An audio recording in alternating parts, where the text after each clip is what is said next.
नमस्कार, आप देख रहे हैं सबसे बड़ा मुद्दा। मैं हूं आपके साथ राहुल राजपूत। आईएएस इफ्तिखारुद्दीन धर्मांतरण मामले में एसआईटी की जांच लगातार जारी है। कुछ दिन में जांच भी पूरी होने वाली है। इस बीच एसआईटी के साथ इफ्तिखारुद्दीन के 50 से ज्यादा वीडियो हाथ लगे हैं, जिसमें वो नफरत की पाठशाला लगाते नजर आ रहे हैं। कहीं वक्ता तो कहीं श्रोता की भूमिका में नजर आ रहे। यही नहीं, अब तो कमिश्नर ऑफिस में काम करने वाले एक कर्मचारी ने बड़ा खुलासा किया। उसने बताया इफ्तिखारुद्दीन के दफ्तर में टीका लगाकर आने पर रोक थी, जबकि कर्मचारियों से दाढ़ी रखने को कहा जाता था।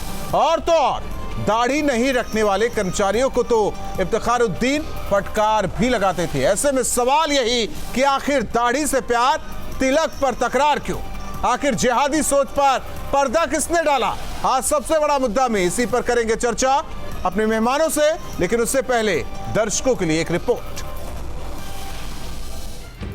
सैकड़ों साल, शायद हजारों साल पहले कुरान को छोड़ देने की वजह से ये सारी खराबियां। आईएएस धर्मांतरण मामले में हर रोज नए खुलासे। इफ्तिखारुद्दीन के कर्मचारी ने लगाए आरोप। दाढ़ी से प्यार, तिलक पर तकरार। कानपुर आईएएस धर्मांतरण मामले में एसआईटी जांच शुरू होते ही बड़े खुलासे भी होने लगे हैं। सरकारी आवास में धर्मांतरण की क्लास के खुलासे के बाद आईएएस के ऑफिस में काम करने वाले कर्मचारी ने बड़ा आरोप लगाया है। कमिश्नर ऑफिस के कर्मचारी के मुताबिक वो कर्मचारियों, सुरक्षा कर्मियों से अपनी तरह दाढ़ी बढ़ाने के लिए कहते थे। ऑफिस में तिलक लगाकर आने की मनाही थी और यही नहीं, दाढ़ी नहीं रखने वालों को फटकार लगाते थे। हमारे हाथ एक ऐसी तस्वीर लगी है जिसमें आईएएस इफ्तिखारुद्दीन के साथ उनका गनर दिख रहा है।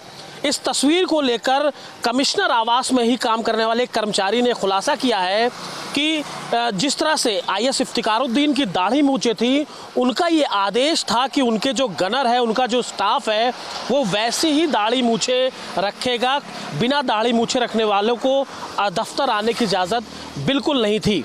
अवैध धर्मांतरण का धंधा और इसको लेकर यूपी सरकार रोजाना नए नए खुलासे कर रही है। चुनावी साल है, लिहाजा इस मुद्दे पर सियासत भी खुलकर हो रही है। देखिए, सवाल हिंदू या मुसलमान का नहीं है। अगर वो किसी दूसरे धर्म का अनादर करता है या दूसरे धर्म के अधिकारी कर्मचारियों के ऊपर कोई दबाव बनाता है, तो चाहे वो जिस धर्म का हो, वो गलत है, अनुचित है तो अनुचित है।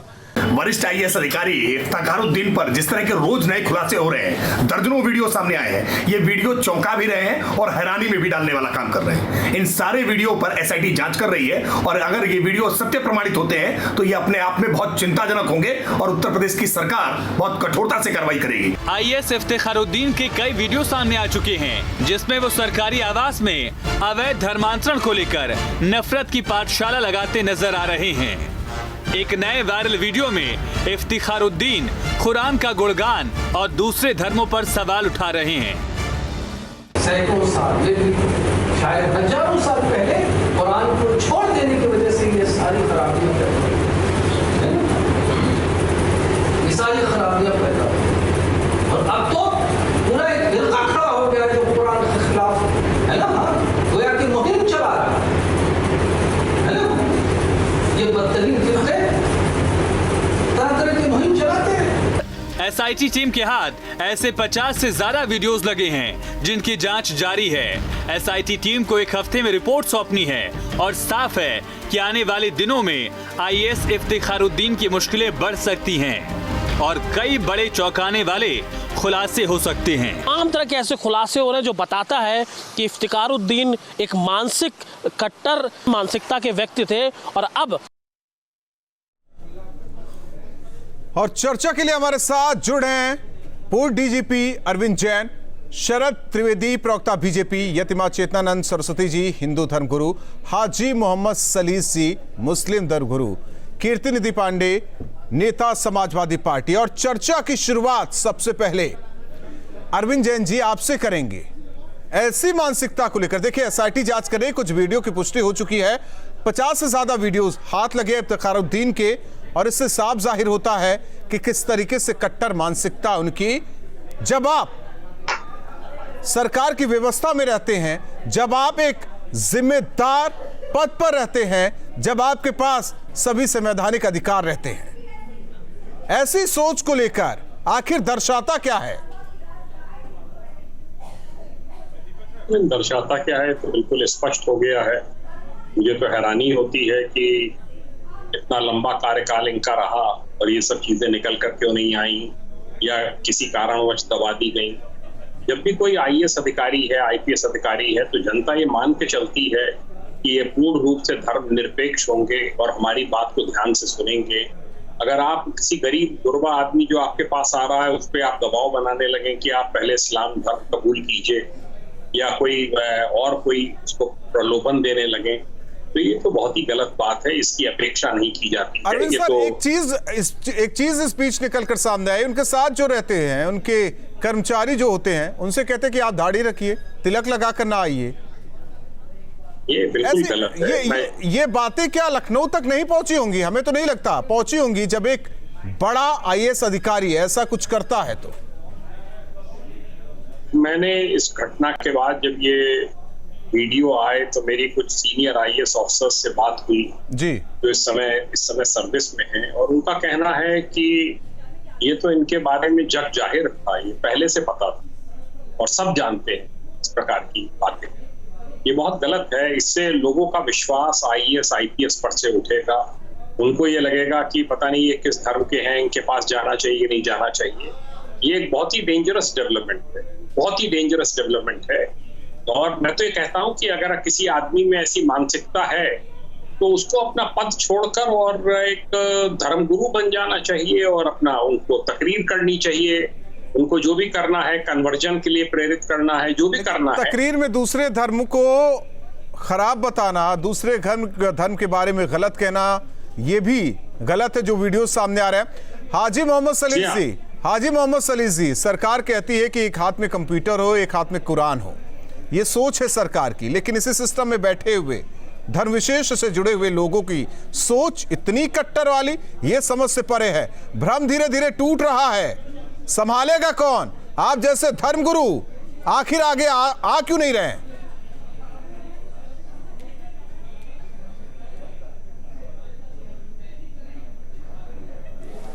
सलीसी, आवाज आ रही है आपको? जी, जो पूर्व वक्ता ने कि हम एक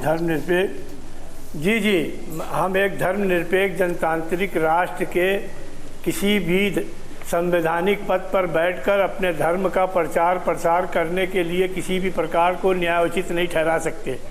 ये इंतहाई घटिया और बहुत ही ख़राब अमल है। अगर इफ्तिखारुद्दीन साहब को अपने धर्म से इतना लगाव और वो धर्म के इतने कट्टर हैं तो वो मुझे बताएं कि भारत तो एक ऐसा है जहाँ सीमित धार्मिक स्वतंत्रता है, जहाँ पर्सनल लॉ तक की छूट है। उस पर्सनल लॉ की प्रचार और प्रसार करने का आइए ना, क्या औचित्य है? अपने समाज में ही सुधार पैदा। सलीस साहब आप लोग आइए और ये बोलिए कि ऐसे मुसलमान नहीं चाहिए देश को। ऐसे लोग मुसलमान हो ही नहीं सकते, ऐसे लोग इस्लाम को मानने वाले हो ही नहीं सकते। भाई मैं ऐसे लोग ना मुसलमान हो सकते हैं ना हिंदू हो सकते हैं। तो इस्लाम धर्म की बातें कर रहे हैं। अगर हिंदुस्तान के अंदर वो तो कह रहा है कि आप टीका लगा कर ना आइए, आप दाढ़ी रखिए। भाई वो इस्लाम धर्म की बातें कर रहे हूँ। एसआईटी की जांच हो रही है, वो जांच क्या रही है, उनको दंड दिया जाएगा। उनका किसी ने अभी तक क्या फेवर किया तो बताइए। अगर वो इतनी कट्टरता समझ से परे है और आप लोग धर्मगुरु हैं, देखिए देखिए चैनल पे आपके कानून आप अपने चैनल पे बैठ के सजा तजवीज़ करिए। अभी हम भी दस्तखत कर रहे हैं। अरे भाई जब एक प्रक्रिया चल रही है साफ झलकती है, ऐसे वीडियो सामने जो आ रहे हैं। अरे भाई एसआईटी पे भरोसा नहीं। इस्लाम धर्म सर्वोपरि, सबके धर्म के लिए उल्टी सीधी बातें। दाढ़ी रखिए, तिलक लगा कर ना आइए। अरे आप क्या बातें करते हो? क्यों नहीं करेंगे बात करते हो? क्यों नहीं करेंगे बात बैठकर? अरे भाई अगर ये बातें जब भी कही थी तो वो कैसे लोग थे? एक इफ्तिखारुद्दीन से डर करके बाकी सारा। जी राहुल जी देखिए, ये बहुत स्पष्ट है कि जिस किताब को पढ़ के जिस धार्मिक पवित्र किताब की ये सौगंध खाते हैं, इनका ये जो निकाल दीजिए फतवा ना, इसका आचरण बिल्कुल उन्हीं की तरह है। आप और ये राहुल जी, ये सिर्फ आईएएस अधिकारी तक सीमित नहीं है। मैं अधिवक्ता रही हूँ, ये पूरी जुडिशरी को ये गुण खा रहा है। ये सारे सिस्टम में ये जो गुण है ये लगा हुआ है, और हर जगह जहाँ इस्लामिक जिहादी मानसिकता के लोग बैठे हुए हैं, उच्च पद पर बैठे हुए हैं। आपको याद होगा कि उपराष्ट्रपति जब अपना पद छोड़ते हैं तो ये कहते हैं कि मुझे भारत में डर लगता है। ये उसी लेकिन हमारे देश का दुर्भाग्य तो ये है, रह चुका हो और वो बाद में ये कहे पद छोड़ने के बाद। सलील जी सुन लीजिए, आप लोगों की दिक्कत यही है कि आप किसी को सुनना नहीं चाहते। सुन लीजिए पहले, बोलिए यतिमा चेतनानंद जी, सारे बोलिए। सिस्टम को करप्ट किए हुए हैं, सब कुछ राहुल जी, सब कुछ क्रिस्टल क्लियर है। कुछ भी अब लोगों को बताने की जरूरत नहीं है। पिछले बहुत सालों से जो हम लोग कहते चले आए कि ये अधिकारी जहां बैठते हैं, जो शक करते हैं उनको तो इफ्तिखारुद्दीन जैसे लोग और इनका बहुत बड़ा सबूत देते हैं। देखिए, बहुत बड़ा ऐसे लोग तो सबूत देते हैं कि हाँ कट्टरता है, हम करेंगे, सबूत देते हैं। ये शरद त्रिवेदी जी, जिस तरीके से पूर्व डीजीपी अरविंद जैन साहब ने कहा कि ये काफी दिनों से होता आया, अब जाकर ये मामला खुला है, जाहिर तौर पर एसआईटी कार्रवाई कर रही है। आखिर इफ्तिखारुद्दीन जैसा शख्स जो प्रशासनिक सेवा में रहकर अब तक बसता रहा, ऐसा क्यों? मैं डीजी साहब से पूरी तरह सहमत हूं, और ये एक कड़ी का सिर्फ हिस्सा है, ये बहुत बड़ी चीज नहीं है। इस तरह के सैकड़ों लोग हैं इस तरह का काम कर रहे हैं। उमर गौतम, अलामा सिद्दीकी, मुफ्ती जहांगीर, ये सारे लोग इसी कड़ी के हिस्से हैं। अभी हाल में जो है बिशप जोसेफ कलंगट जो है केरला में, उन्होंने बताया कि लव जिहाद हो रहा है, नारकोटिक्स जिहाद हो रहा है। बड़े सोचे समझे तरीके से ये काम हो रहा है। समस्या और भी गंभीर हो जाती है जब ये चीजें आतंकवाद से जुड़ती हैं, क्योंकि आपने मालूम होगा कि डेविड त्रिवेदी जी, देखिए सीधा सा सवाल है कि मैं आपको बता रहा हूं कि डेविड पहुंची होगी लखनऊ तक, ये शख्स बसता कैसे रहा? क्योंकि प्रशासनिक सेवा की बात है, शिकायतें तो पहुंची होगी ना लखनऊ तक, अब जाकर ये मामला खुल रहा है। नहीं, देखिए, कोई भी मामला जब आता है सामने सरकार की निगाह में, क्योंकि ये एक बंद कमरे में इस तरह की घटना घटी थी, और जैसे पता चल रहा है कि कुछ दिन पहले की ये घटना है, तो जैसे ही सरकार के पास ये सूचना आई, सरकार ने उस पर इंक्वायरी करी, एसआईटी बैठी है, और उस पर जो भी सख्त से सख्त कार्रवाई करी जाएगी। कभी ना पर्दा डाल दिया जाता है कुछ चीजों पर। नहीं, कोई पर्दा नहीं डाला जाएगा। अभी 6 लोग हिरासत में लिए गए हैं आतंकवाद में, 3 लोग सरकारी और कहीं काम हो रहा है, ये बसता कैसे? नहीं, हमारी सरकार में आपने देखा है कि जितने आतंकवादी घटनाएं थी, किस तरह का अंकुश लगा है। लखनऊ में बम फट रहे थे, बनारस में बम फट रहे थे, बरेली में बम फट रहे थे, अब सब बम एकदम से फटने बंद हो गए। सारे आतंकवादी धर्मात्मा नहीं हो गए हैं। अब इतना अंकुश उन पर लगा दिया गया है, वो स्लीपर सेल बाद में बनती, सुलह उन्हें पहले दिया जाता है, और सरकार के दौरान की वीडियोस अभी भी सख्त से सख्त कदम उठाया जा रहा है। ऐसा तो होगा नहीं कि उस वक्त लखनऊ तक या पंचम तल तक शिकायत ना पहुंची हो।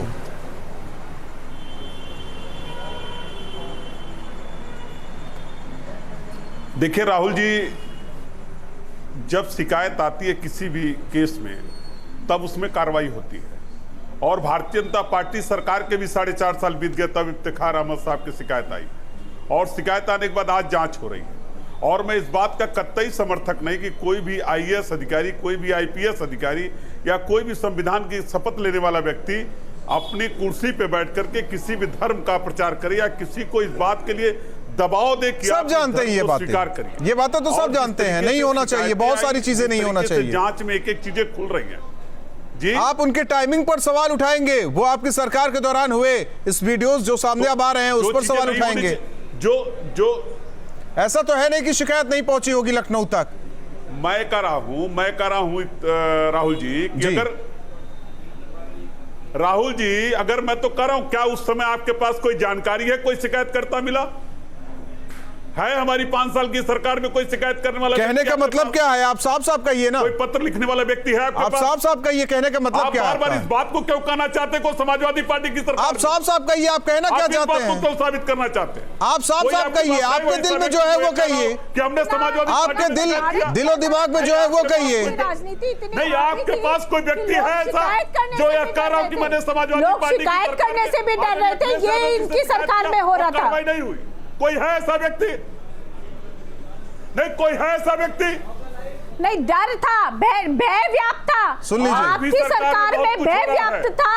लोग सरकार में शिकायत करने के लिए जाते नहीं थे।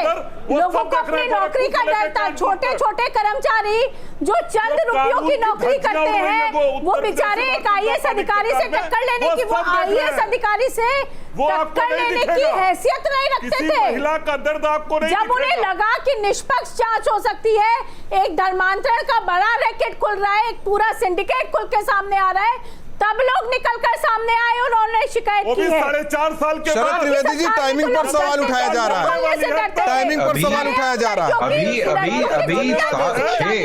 अभी 6 आदमी पकड़े गए हैं, कट्टर आतंकवादी पकड़े गए हैं 6। तो समाजवादी पार्टी के बर्क साहब ने कहा, कहने लगे कि साहब ये आतंकवादी इसलिए पकड़े जा रहे हैं क्योंकि मुसलमानों को तंग करने के लिए। जहां ये सोच आतंकवादियों के मामले में, तो आप सोच सकते हैं कि आम जनता के साथ इनका क्या हश्र होगा।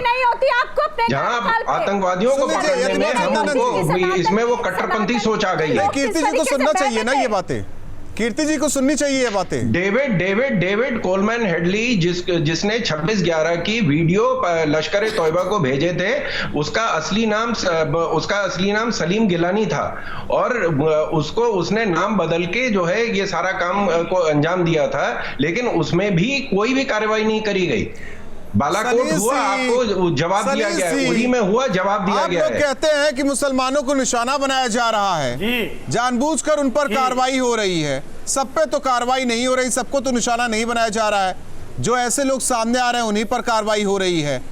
ऐसे ही लोग हैं ना जो तिलक से नफरत करते हैं और दाढ़ी से प्यार करते हैं, और कार्रवाई होती है तो आप जैसे लोग आते हैं, कहते हैं कि मुसलमानों के खिलाफ कार्रवाई हो रही है। राहुल जी, 75,000 मुसलमानों राहुल जी अब मेरी बात सुनेंगे। तिलक से नफरत करते हैं, अगर तिलक से नफरत तमाम मुसलमान करते होते तो 1000 साल जो शासन में रहे, उन्होंने कितने तिलक वालों का सर कलम किया, कितनों को 2015 में एक बड़ा शासन में रहा, सत्ता में बैठ करके जो 1000 साल तक शासन में रहा, के एजेंडे को लाना चाहते हैं। आप मुझे बताइए कि अभी होम सेक्रेटरी ने पिछले दिनों एक सर्कुलर जारी किया था, उत्तर प्रदेश के सभी थानों में और बंदी गिरोह के अंदर जन्माष्टमी का त्योहार मनाया जाए एक धर्मनिरपेक्ष जनतांत्रिक राष्ट्र के लिए। क्या ये बात शोभा देती है? सत्ता में बैठे हुए भगवाधारियों को के भय में आकर के आपका कोई ये दर्द है, सर्कुलर जारी करे तो जायज है। ये दर्द है शरद त्रिवेदी जी, जारी किया, ये दर्द है, देख लीजिए इस फोल्डर में ये दर्द है शरद त्रिवेदी जी। क्या ये धर्मनिरपेक्ष जनतांत्रिक राष्ट्र में उचित है? ये दर्द है, और इसी दर्द के साथ लगता है इफ्तिखारुद्दीन भी जी रहे थे। करो तो पुण्य, हम करें तो पाप। तुम वहां भगवा वस्त्र पहन करके अगर घाटों पर बैठ करके जीप पर जलित करके अपने धर्म का प्रचार प्रसार करो, ये जायज है? सामने आ रहे सलीम जी की, हम कह रहे हैं अगर सबके ऊपर, चूंकि हम एक धर्मनिरपेक्ष राष्ट्र में है, इस राष्ट्र के अंदर किसी को भी इस बात की अनुमति नहीं दी जा सकती, चाहे वो इफ्तिखारुद्दीन हो, चाहे वो हम कोई भी बैठकर अपने धर्म का प्रचार प्रसार नहीं कर सकता। आज आप अपनी उपलब्धियों को गिनाने के लिए अपने धर्म का प्रचार कर रहे हैं तो सब जायज है। दूसरा अगर कह दे तो बड़ी बड़ी बात है। मैं इफ्तिखारुद्दीन को जायज नहीं करार दे रहा हूं, मैं तो ये कह रहा हूं कि किसी को भी एक धर्मनिरपेक्ष। चलिए, आप पांचों मेहमानों का बहुत बहुत धन्यवाद हमारे साथ सबसे बड़ा मुद्दा में जुड़ने के लिए। इफ्तिखारुद्दीन का हर एक वीडियो अब सामने आ रहा है, एसआईटी जांच लगातार कर रही है। हालांकि अब वो ऐसे शख्स भी सामने आ रहे हैं जो इफ्तिखारुद्दीन के साथ काम कर चुके हैं। वो बताते हैं कि इफ्तिखारुद्दीन अपने साथी कर्मचारियों से कहते थे, नीचे वाले कर्मचारियों से कहते कि दाढ़ी रखो, और जो तिलक लगाकर आता था उसे फटकार भी लगाई जाती थी। हालांकि अभी 1-2 ही वीडियो सामने आए हैं। जिस तरीके से एसआईटी जांच में 50 से ज्यादा वीडियोस हाथ लगे हैं, ऐसे में हर एक वीडियो में एक से बढ़कर एक इफ्तिखारुद्दीन की कट्टरता देखी जा सकती है। और ऐसे कट्टर सोच वाले कहां हैं, ये सरकार को भी देखना होगा, हमारे सिस्टम को भी देखना होगा। सबसे बड़ा मुद्दा में आज के लिए बस इतना ही। रुकते हैं कुछ पलों।